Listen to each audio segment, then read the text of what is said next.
como advogado e o senhor como congressista brasileiro, eu me faço uma pergunta, senhor, de um aspecto um pouco mais amplo. O Congresso brasileiro tem noção de que a nossa Constituição não existe mais, que ela não está sendo respeitada, as nossas leis não estão sendo respeitadas?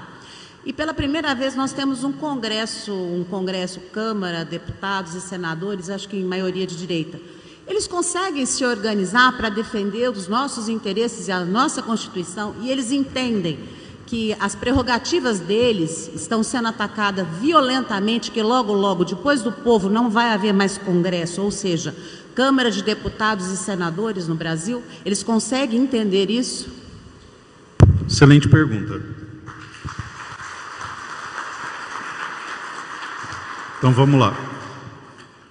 A sua pergunta, na verdade, você fez duas perguntas.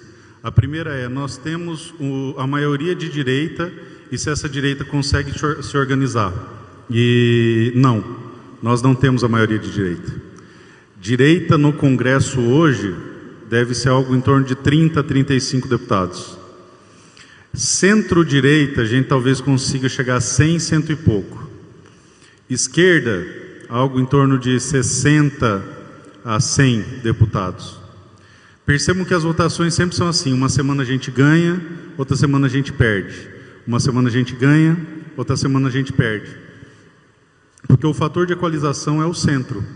Então você sempre vai ver que ganha por 280, 300 votos, perde por 280, 300 votos. Porque essa base sólida fica na direita e essa base sólida fica na esquerda. O que se movimenta é o centro. Então aqui, ó, ficou legal aqui, porque a direita é um pouco maior que a esquerda, é um pouco maior que a direita, em essência. A direita está aqui, é a maior da história, mas não somos maioria. E aí, quando o centro vem para cá, 300 votos a gente perde. Quando o centro vem para cá, 300 votos a gente ganha. Por exemplo, o calabouço fiscal. O calabouço fiscal, ele teve em torno de 300 votos. O marco temporal, ele teve em torno de 300 votos. Então, isso mostra que o Dilma, como eu gosto carinhosamente de chamar o Janjo, ele não é dono do Congresso, pelo menos da Câmara não. E aí há esse movimento pendular, tá? Então não somos maioria, então não tem como organizar isso com maioria. Essa é a sua primeira pergunta. A segunda pergunta, os parlamentares conseguem entender que a Constituição no Brasil foi ultrajada? E aí eu vou acrescentar um ingrediente que a senhora advogada vai entender, e os outros eu espero que sim. O judiciário está hipertrofiado. A grande maioria entende, uma boa parte compreende e alguns conseguem vislumbrar a essência desse problema. E quando eu digo alguns, são poucos. Recentemente eu fiz um discurso e de cada 10 discursos que eu faço, 9 são sobre direitos e garantias fundamentais de primeira geração, que são os que asseguram a liberdade, e eu trato sempre do devido processo legal, e falei sobre o vilipêndio das prerrogativas do Congresso. Eu fui aplaudido por 3 deputados do PT, que quando eu desci falaram, algo precisa ser feito. Então hoje, tanto a esquerda quanto a direita e quanto o centro entendem que algo precisa ser feito. Porque o incêndio hoje está vindo sobre nossas casas porque o vento vem a sudeste. Em determinado momento, quando o vento for a noroeste, vai queimá-los também. E eles têm essa compreensão. No entanto, o que me consola é que nenhum poder, por mais absurdo que seja, dura para sempre. As piores ditaduras sucumbiram e o poder absoluto sucumbe absolutamente. Então essa tensão criada pelo Supremo, que agora maculou o Senado, que é a Casa Maior, vai levando o processo político a um inegável ou inevitável reestruturamento das instituições. E eu posso provar isso para você. Desde o que eles chamam de redemocratização, nós observamos um executivo hipertrofiado. Em todo o governo Lula e parte do governo Dilma, o legislativo era coadjuvante, porque estava todos no bolso do Lula, então não havia um legislativo, ele apenas referendava o que o executivo pretendia fazer. Então havia uma hipertrofia do executivo. No final da década de 90, nós começamos a aderir a teorias, em especial teorias alemãs, de desconstrução do positivismo e a adoção de usos, costumes e princípios no lugar do texto da lei, desencadeando o que nós conhecemos hoje por ativismo judicial.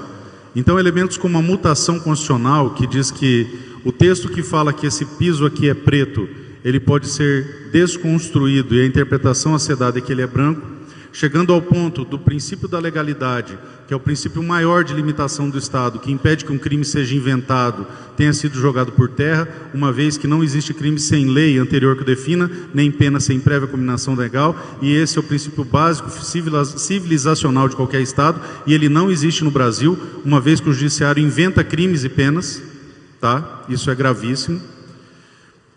Fez com que a utilização desses princípios começasse na década de 90. Eu entrei na faculdade de Direito no final da década de 90, eu vi isso acontecer.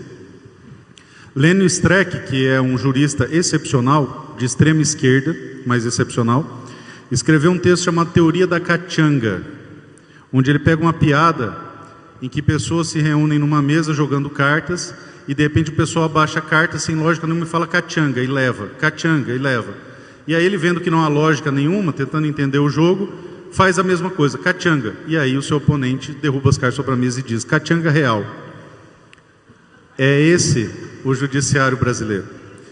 Isso não aconteceu da noite para o dia, começa na década de 90, se acentua na reforma do Código de Processo Civil, que traz para o Brasil a common law tupiniquim, de uma maneira absurda, e aí começa a admitir, à luz do sol, a viabilidade do judiciário legislar.